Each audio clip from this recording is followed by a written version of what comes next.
गरीब लोगों को पैसे का लालच देकर उनका धर्म परिवर्तन करवाते थे। पुलिस मौके पर पहुंची और 3 लोगों को हिरासत में लिया, जबकि यहाँ पर ईसाई मिशनरी के कुछ कार्यकर्ता हिंदू लोगों को धर्म परिवर्तन करवाने का काम कर रहे थे। सदूकियों और फरीसियों ने भी खींचने की कोशिश की थी 12 चेलों को। आज 400 करोड़ हो गए। अब देख लो 400 करोड़ को खींचना है तो देख लो क्या कहां जाओगे फिर। वेलकम टू जी संदक में आप सभी का बहुत बहुत स्वागत करते हैं। मेरे प्रिय भाई बहनों, अभी जो पिछले 1-2 दिन की न्यूज है निकल करके सामने आ रही है, जिस तरीके से भरतपुर को लेकर के। भरतपुर मतलब कहाँ पड़ता है? राजस्थान में। राजस्थान के गवर्नमेंट जिस तरीके से इस टाइम पे जो है बहुत सख्त है। और दूसरी बात यह है कि जिस तरीके से वहां पर कार्यक्रम चल रहा था, परमेश्वर के सुसमाचार को प्रचार किया जा रहा था एक होटल में, तो वहां पर 500 लोग उपस्थित थे, या 500 लोग हो सकते हैं उपस्थित थे या नहीं थे, लेकिन टीवी न्यूज 19 के द्वारा मतलब बताया जा रहा है कि वहां पर 500 लोग मौजूद थे, जो कि 15 लोग उनका धर्म परिवर्तन कर रहे हैं। क्या ऐसा कभी हो सकता है? तो पहले आज इस न्यूज को देखते हैं, उसके बाद बात करते हैं। भरतपुर में जबरन धर्म परिवर्तन का मामला सामने आया है और खबर यह है कि वहां एक निजी होटल में 500 लोगों का धर्म परिवर्तन करवाया जा रहा है। और जैसे ही वहां पर इसकी जानकारी लगी है, विश्व हिंदू परिषद के कार्यकर्ताओं को मिली, वो मौके पर पहुंचे और धर्म परिवर्तन के कार्यक्रम को रोक दिया गया। इस दौरान कुछ लोगों ने भागने की भी यहां से कोशिश की है। पुलिस ने इस मामले में कई लोगों को हिरासत में ले लिया है, उनसे पूछताछ की जा रही है। मुख्य आरोपी भी अभी पुलिस की हिरासत में। हिरासत में लिए जाने वाले लोगों में कई महिलाएं भी शामिल है और इनसे इस पूरे मामले में अब आगे की पूछताछ की जा रही है। सारी समस्याओं का निदान सिर्फ ईसा मसीह के पास है। कोई ब्रह्मा नहीं है, कोई विष्णु नहीं है, कोई राम नहीं है। तो जब हमने ये कहा कि हमारे देवी देवताओं को ब्रह्म क्यों ऐसे अपमानित कर रहे हो, तो इन्होंने कहा कुछ नहीं, हमने वीडियो ईसाई मिशनरी के 15 लोग 300 लोगों का धर्म परिवर्तन करा रहे थे और दावा ये किया जा रहा है कि धर्म परिवर्तन के लिए वहां मौजूद लोगों को 500 रुपए भी दिए गए। चाइना में कितनी बेदारी है, ये नजर नहीं आते क्रिश्चियन लोग, लेकिन अगर आप जाएंगे चाइना में बड़े बड़े बिजनेसमैन क्रिश्चियन, लेकिन वो अपने फेथ को डिस्क्लोज नहीं कर सकते क्योंकि वहां की गवर्नमेंट उसके खिलाफ पड़ जाएगी, उसके पीछे पड़ जाएगी। रोज सुबह 4 बजे इकट्ठे होते हैं, उसके बाद 6 बजे के बाद चर्च नहीं लगा सकते। 4 बजे गुफाओं में इकट्ठे होते हैं 4-4, 5-5 हजार लोग। सुबह सुबह ही मीटिंग करके फ्री हो जाते हैं। इतनी परसिक्यूशन, लेकिन परमेश्वर का जो राज्य है वो बड़ा है।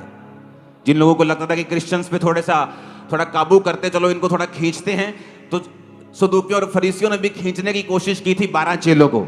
आज 400 करोड़ हो गए। अब देख लो 400 करोड़ को खींचना है तो देख लो क्या कहां जाओगे फिर। 12 को खींचा तो 400 करोड़ हो गए, क्योंकि आप सच्चाई को दबा नहीं सकते, आप हवा को पकड़ नहीं सकते, आप सूर्य की उस किरणों को छुपा नहीं सकते अपनी चादरों से। जीसस क्राइस्ट सच्चाई है, वो धर्म नहीं, वो धर्म बदलने नहीं आया। जैसे आपने इस न्यूज को देखा, जिस तरीके से बढ़ा चढ़ा करके बताया जा रहा है, दरअसल जिस तरीके की बात घटनाएं हमारे सामने निकल के आ रही है कि उन लोगों को पैसा भी दिया जाता है कि धर्म परिवर्तन करने के लिए 500 रुपए मतलब दे रहे हैं तो उनका धर्म परिवर्तन हो जा रहा है। तो क्या ऐसी घटनाएं हकीकत में हैं? अगर न्यूज 18 वाले जो न्यूज वाले दिखाते हैं या कोई भी दिखाता है, तो मतलब वहां पे नाम तो होना चाहिए कि इस व्यक्ति के द्वारा कहां पर क्या घटनाएं घटी है, कौन कौन व्यक्ति था। लेकिन नहीं, आपकी सिर्फ हेडलाइन इतनी होती है कि यहाँ पर 500 लोग थे, इनको हिंदू से ईसाई बनाया जा रहा था, इनके जीवन में ऐसी घटना, ऐसी सारी चीजें देखने को मिलती हैं, इनको पैसा दिया जाता है, इनको चावल दिया जाता है, इनको बहुत सारी चीजें, बहुत सारा ये पुरानी जो डायलॉग है ना, ये सब न्यूज वाले रटते रहते हैं। आज भी ऐसी घटनाएं हैं जो हमें देखने को मिलती रहती हैं। लेकिन दरअसल जिस तरीके से हम ये बात करें कि जिस तरीके से कहते हैं कि धर्म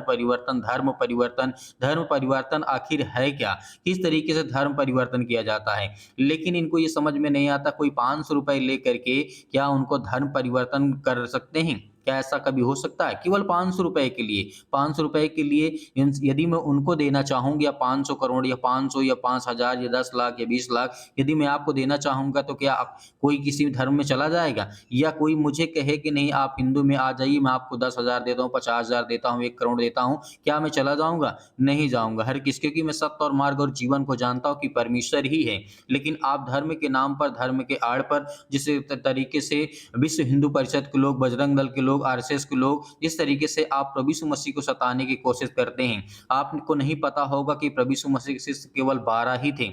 कितने थे? केवल 12 ही थे। उनको दबाने की कोशिश की गई थी। आज लाखों, करोड़ों, अरबों कोई गिनती नहीं है कि आज प्रभु यीशु मसीह के चेले कितने हैं, उनके बेटे और बेटियाँ कितने हैं। तो इतना याद रखना कि अगर इनको दबाने की आप कोशिश करेंगे, तो अरबों, खरबों, कितने करोड़ हो जाएँगे आपको पता नहीं चलेगा। अगर कोई भारत देश को हिंदू राष्ट्र है, मतलब कि आपने पहले भी कहा था कि हम हिंदू राष्ट्र बनाएँगे, लेकिन उससे अब कोई मुद्दा नहीं है। लेकिन अब इस समय आपने पकड़ लिया है कि इस समय धर्म परिवर्तन किया जा रहा है। दरअसल जिस तरीके की मानसिकता होती है, जिस तरीके की इनकी सोच होती है, वैसे ही चीज़ें दिखाना पसंद करते हैं और जिस तरीके की अंधभक्त जो लोग होते हैं, इनकी बातों पर यकीन करते हैं, बिलीव करते हैं, भरोसा करते हैं। तो मेरे प्रिय भाई-बहनों, आपको डरने और भयभीत होने की आवश्यकता नहीं है। सभी के लिए दुआ और प्रार्थना करते रहिए। परमेश्वर हर एक मसीह भाई-बहन को सुरक्षित रखेगा। प्रभु यीशु मसीह ने कहा कि जब मुझे सताया गया है, तो तुम्हें भी सताया जाएगा। जब मुझे मारा गया है, तो तुम्हें भी मारा जाएगा। तो इस बात को हमें याद रखना है, हमें आगे बढ़ना है और परमेश्वर के सुसमाचार को ज़्यादा से ज़्यादा हमें लोगों तक पहुँचाना है और सुसमाचार के द्वारा